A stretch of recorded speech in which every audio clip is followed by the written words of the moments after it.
for the food service panel. Joining us this afternoon, absolute pleasure to have the CEO of PJP Investments Group, Tapan Vaidya, with us. Also along Tapan, we've got Duncan Muir, who's the Senior Director of F&B and Retail, Bateel International. The Managing Director of Nando's UAE, George Kunapalli, is with us here. George, thank you for joining us. Emily Roberts is the Associate Director of Genie, joining us this afternoon. And to moderate this session for you, an absolute pleasure to welcome the President of Atelier House Hospitality, Panchali Mahendra. Panchali, it's over to you to take us forward. Good afternoon, good evening, ladies and gentlemen. What a lovely panel I have here today. And we are so excited to talk about all things food, human beings, HR, technology, and a lot more. Before we start our panel today, I would request my esteemed panelists to please tell us a little about themselves, what they've been up to, and what are they handling. Is this on? Okay. Hi, I'm Emily, and I'm the Associate Director at Genie Recruitment. So we specialize in the consumer industry, and I personally head up the F&B division. So I'm your person for all things people. Hi, good afternoon. I'm George Kunapalli. I'm the Managing Director for Nando's based in Dubai. We have 21 restaurants in the UAE, and we are delighted to set the dining experience on fire since 2002. It's an honor to be here. Hello, good afternoon. My name is Duncan Muir. I'm with Bateel International in the capacity of Senior Director, and I head up our retail and restaurant division. We have about 23 restaurants around the region, between Cafe Bateel and Bateel Bakery, and we operate about 46 boutiques around the world selling luxury dates and gourmet products. Good afternoon. I am Tapan Vaidya. We operate Papa John's pizza restaurants in the UAE, Saudi Arabia, Jordan. Our current restaurant count is 112. And as it happens, 10th of October today, I complete 34 years in the region. Whoa. Amazing. All right, shall we just dive right into the question? I always want to know, and probably we'll start with you, Tapan, on my first question. I have always heard, and we keep talking about the fact that, how do you balance creativity, structure, and innovation? While I was talking to you all and I mentioned, I keep thinking about it, that as an anecdote in my life, that if the machine room is not able to steer the ship, it is going to meet an iceberg sooner or later. Now, it depends on how you manage it. So I would like to know from you, how are you balancing it all? Okay, it's a great question. Innovation, creativity, it's very important for our customers. Because they always look forward to something that's really creative, innovative. But at the same time, the business that we run, the dynamics have changed over the years. So for example, in the 1990s, if we had a really creative product, an innovation churning out from the kitchen, the customers would be very happy. They have evolved over time. The model has evolved. Today, they not only want that creative product, they want it fast. They want it quick. And they want to be able to order for it in a very convenient manner. Convenience is really key for today's consumer. So we have to really tread very carefully in executing a so-called creative product to make sure it does not present a big risk of slowing down the workflow in the kitchen. And so that's how we try and manage all our innovations so that it's easy to train our people. Our people don't necessarily spend a lot of time preparing that particular item, and so we try and hit all our KPIs, including cook time, rack time, delivery time, etc., etc. Thank you. Duncan? Yeah, I think to kind of expand on what Tapan said, in Bateel we've created 3 of our own brands. So we have to create every single day reasons for these brands to exist and survive and excel in a number of different markets. So we franchise out as well, so we have to provide our franchisees the most relevant products in the best packaging and the best representation. So innovation is actually one of our strategic core values, and it sits in our board meetings, it sits in our management meetings, and every day we ensure innovation can thrive in our organization. In our restaurant business here in the UAE and Saudi, it's a hugely competitive landscape, and we're competing with international brands. So we have to constantly create new dishes, new content for our consumers to really have a reason to come back to our restaurants. In Bateel boutiques, where we're lucky enough to be a first mover in that market, of the premium date market, and we have commanded our place at the top of the tree, it adds more pressure on us because everyone looks at us. We're copied every single day by new market players who come in, and they just want to replicate what Bateel has. So we have to innovate to make sure we stand out from the new entries to the market, that we maintain our premium positioning, and we launch a product. We know in 6 months' time, all of our competitors will copy that product and put it in their own stores. So we have to constantly evolve. So yeah, innovation is at the heart of our business, and we have such important pressure on all of us to innovate every single day. And I think that's one of the reasons why we've thrived for the last 30 years and hopefully for the next 30 years. And how much leeway do you give to your chefs? Like, is the freedom for creativity, is it controlled, or is it completely let go of? At the beginning, they're given a blank canvas. We have strategic meetings where we agree what direction we want to go, which will give them a steer. They will then go off, and we have two culinary directors, one for our confectionery business and one for our restaurant business. They will go off and create and trial, and then we go through a very extensive testing process before we launch to a consumer, because maybe 80% of what we come up with is not executionable in a restaurant or a boutique, or it doesn't fit our commercial model, but they're given a blank canvas, and we want them to aspire to create the best products. And then there's a filtering process through testing, trials, the commercial due diligence, but we put them at the top of the tree in terms of they must do what they want to do, and they're the market leaders, so we try and inspire them as much as possible. Thank you. Yeah, absolutely, George. So we are a chicken franchise business. So for us, creativity or any creative pursuit is strongly punctuated with strategic and commercial considerations. So if you were to look at new ingredients being brought in for a limited time offer, now if that limited time offer clicks, do I have the opportunity to expand that item all year round? So then seasonal items are out of the way. And when it comes to achieving consistency across all your restaurants, high volume, low volume.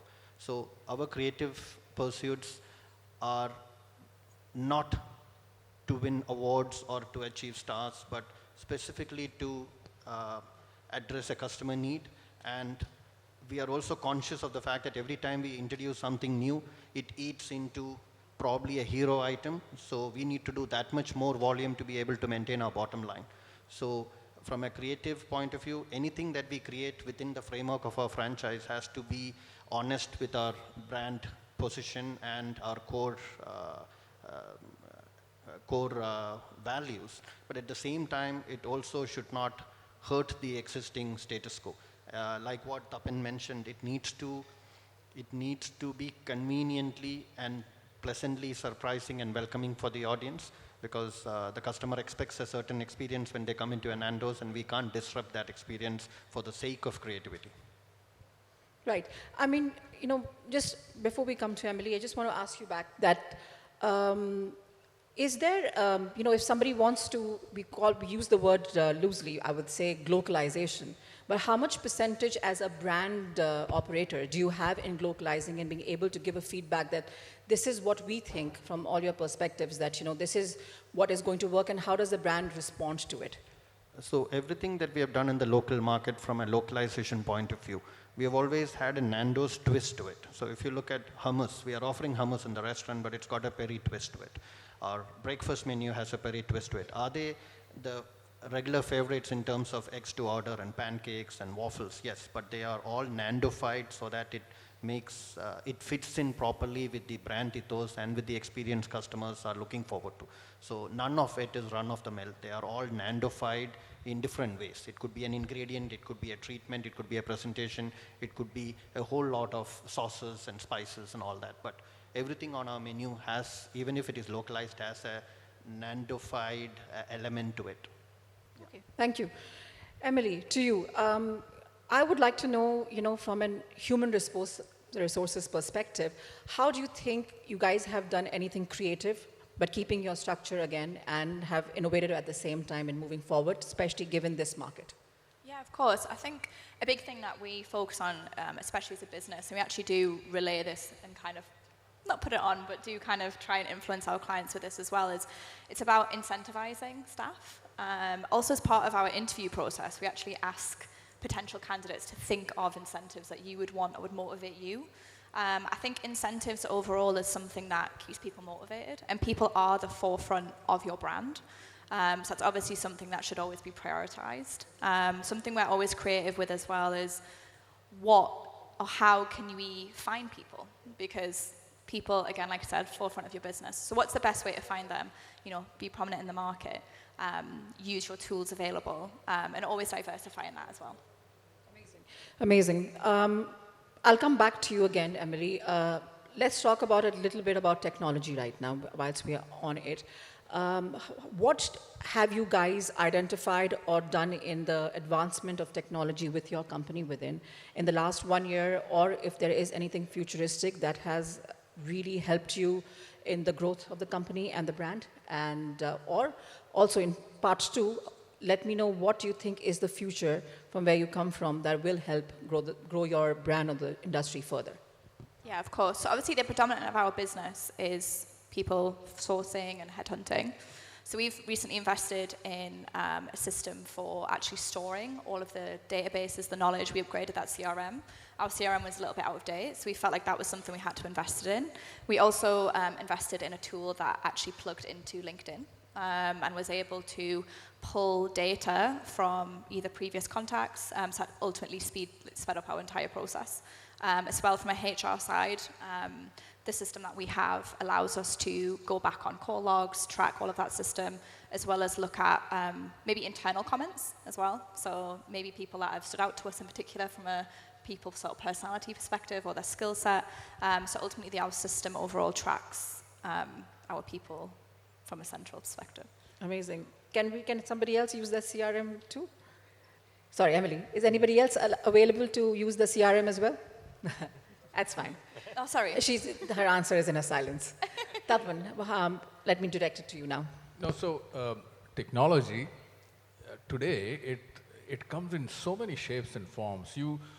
There are different segments where you can introduce technology. You can have technology governing the process of the order being taken. So the segment before the order hits the restaurant, there's so much technology there. Then there is so much technology within the four walls of the restaurant today available. And then you have post-production technology. And not only that, you finally have technology for products like pizzas and others which are delivered to the customers. There's so much technology available, and we are using multiple tools in all of these areas as a pizza business, just to make sure that finally we bring a smile on the customer's face. And just to compare that with, although years ago when I started first in the restaurant, the only piece of technology or pieces of technology was when you took an order on a KOT, you wrote down on a triplicate without carbon paper. That was the new thing back then. That, the carbonless triplicate you could write. The first would go to the cashier, who will then manually write a bill. Right. The second would go to the kitchen, and they'll start preparation. And third will remain in the book for the waiter to refer to. And then the other piece of technology was what the cashier used, calculator. That's how he calculated manually the bill. So we've come a long way. True. Duncan, would you like to answer that? Yeah, I think what Tapan says, like, even 5 years ago, I could probably count the number of systems we had in our restaurants on one hand. Now we have maybe 30, 40 different systems all talking to each other. We've gone through a journey of trying to making ourselves sort of franchise ready. So we've invested a lot in systems that can enable us to deliver a very consistent product for our franchisees around the world. So, and it's all centrally controlled from here, from Dubai, and we push out information, whether it's through an application, whether it's through coffee machines. So all the coffee machines are collaborated here in Dubai with their programs, their dosage and their extraction times, and we can track it every single day. All of our bakery ovens, which cook off croissants in every single location, are all centrally controlled, so we can have a real platform that creates high quality in a very, very consistent manner. But the architecture is so different to how it was 5 years ago. And I think restaurateurs have had to go on this journey that over the last, 5, 10 years, they've become IT managers in most locations. So, yeah. Thank you. George, do you think in somehow, with talking about technology, AI might come in place to help you advance something for Nando's or? So for us, we invest in technology only when our customers are going to directly benefit in enhancing the customer experience. If it leads to an enhancement of the customer experience, we invest in technology.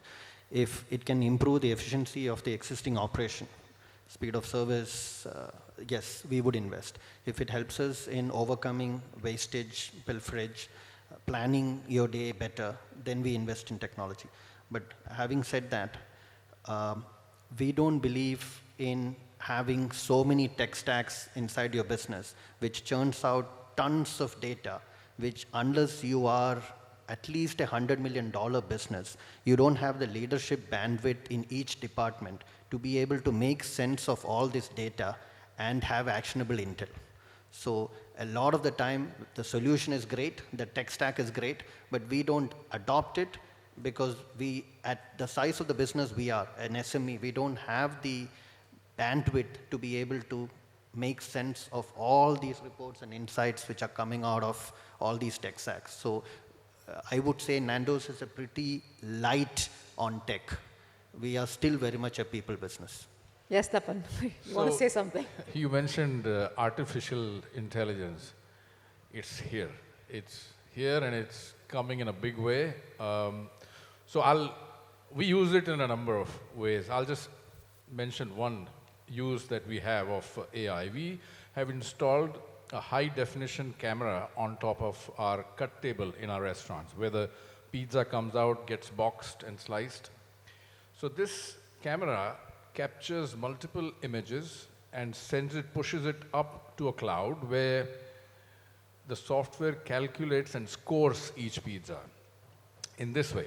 Our large pizza is 13 inches in diameter, and it has to be 13 inches. It should not be 12, it should not be 14, or even 13 and a half. So this program scores every pizza. Not only the size, it captures exactly the number of, say, pepperoni slices on a pepperoni pizza. If it's one less or one more, it's a problem. So each pizza is scored, a restaurant is scored, and then all the restaurant managers know how they're doing versus the other restaurants. And then they are incentivized or disincentivized. And it works very well. Ultimately, who's the beneficiary? Our customer. Amazing, thank you. So for the last round of questions, we can start with you, Emily. I'm sure each one of you have your own personal and your own, the company's brand values intact. And I want to know that with everyday, not so much culinary for you, but for the rest of them, but with the culinary demands of customers and the changing trends, how do you cope up with it, keeping your brand value intact? So yeah, obviously mine's not culinary, so mine's more people-led, but I think our whole business is based on honesty. which I know to some people might think, oh, honesty, is that always the best way or whatever? But I think for us, we truly believe in the service model we provide being partnership-led. So I think doing your service with honesty is truly the best way to do that. So if we feel like maybe the candidate isn't correct or behavior is incorrect or whatever, or against our business values, then we withdraw them. And we also ensure that our business values are always prominent within our branding through social media and any sort of marketing or anything that we do as well. So if, say, you have a very talented, candidate, but you find that he has made one single mistake of not being honest on one single term, do you consider him, or do you give him a second chance, or it is done? To be honest, it completely depends on what they did. But again, we're very honest. So say, for example, maybe if they've lied on a date on their CV, for example, we obviously deep dive into that. And again, we do tend to be honest with the client about it. So any sort of issues that we find or anomalies, we do say, okay, this is what we found. It is your decision how we proceed. So we tend to be completely black and white with that. Yeah. Thank you. George, how do you keep up? So the Nando's brand values are pretty universal. We are passionate about what we do. We have fire in our belly. We are a family-oriented concept. So courage, we are extremely courageous in what we do, and we stand up for what we believe in as a concept, as a business. But I would say that in the F&B business, we have an undue advantage over other sectors because we are able to appeal to 4, if not 5 of the senses. Taste, smell, sight, touch, and if you are serving a Sizzler, then you have appealed to all 5 senses. And if you can get that right, the customer will never forget how you make them feel. And that leads to strong brand affinity. And if we are able to deliver that experience consistently, then you have fulfilled all your brand values and you're honest in your business. And that's what we try to achieve each and every day, and that's what we try to inculcate in our team on a frequent basis. Yeah, Duncan. I think it's actually a daily kind of conversation we have about, does this fit the brand or not? And we operate 3 different brands, but a lot of the brands are synergized in terms of their brand positioning, and we have our place in the market. We know our customer, who they are and who we want to target. So when we gather ideas either from our own infrastructure or we have a franchisee who would like to do some degree of localization, we put it through a committee and we review it in terms of, does it fit the brand? Does it meet the requirements of our target demographic? And invariably, we probably say no more than we say yes, because we're very passionate about who we are and what we stand for. So I know bubble tea, I think everyone's going booba mad right now. We would never do that in a Bateel, but one of our franchisees came up to and asked us, can we create a bubble tea? So we welcome all suggestions, but obviously we commonly say to everyone, we can't be everything to everyone. We know who we are, we know what we stand for, we have a very strong positioning, and we won't ever defer from that. And that's regimented, it's very strict. If it fits within our perimeters, we will engage with 100% and go crazy for it, but it has to fit what our brand stands for. And I think all brands have their place. They can't be universal across the whole board. They have to stand for what they believe for. Oh, okay, all right.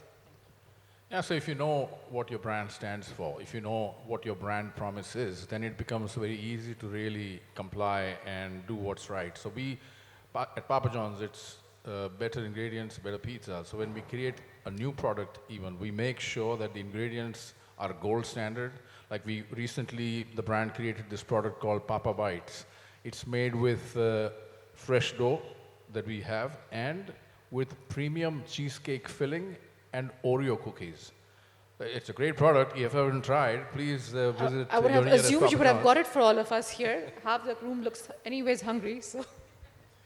So yeah, and it's a great product doing very well just because we made sure that we use premium gold standard products, ingredients. You know, just last one bit. Core values means that at the core they stay forever. But with the changing times, and anybody can take this, does the core value also kind of change? Because, this core value was a value 10 years back, but now it needs to have a little bit of refurbishment to it. Yeah, and I think there's trends and there's fashions, and I think you have to sort of separate the two. Maybe 10 years ago, sustainability wouldn't have been anyone's values. It wasn't probably discussed at board tables. 10 years later now, it's on everyone's agenda for the right reasons.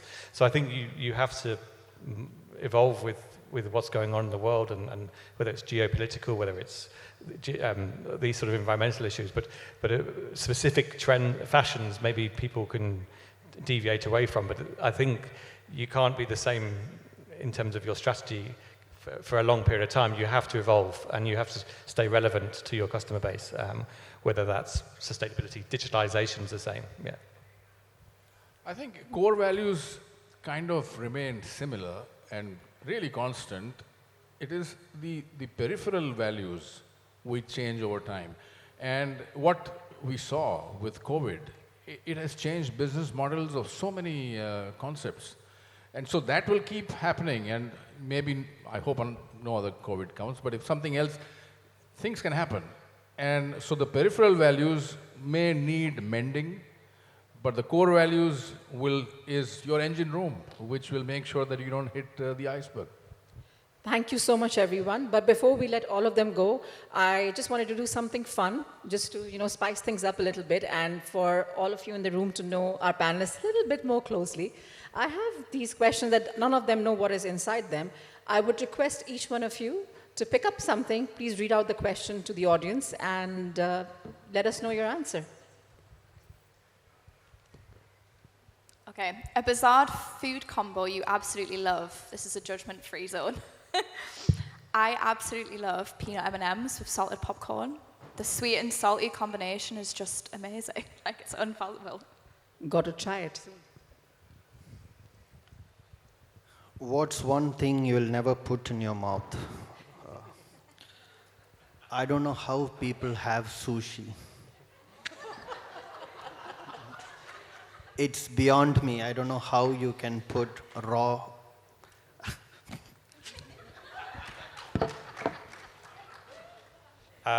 If you could travel back in time, which decade would you go to? It's got to be the 70s, I think. It was a lot of fun. Before the whole modern day age, I think it would have been a lot of fun. So yeah, definitely the 70s. What's your alter ego? What would you do if not this? I'd like to think I'd be a professional golfer. Oh, wow. Amazing. Big round of applause. Thank you so much, ladies and gentlemen. This has been a wonderful afternoon. Thank you so much, everyone in the panel. It's been a pleasure speaking with you all, and have a good evening.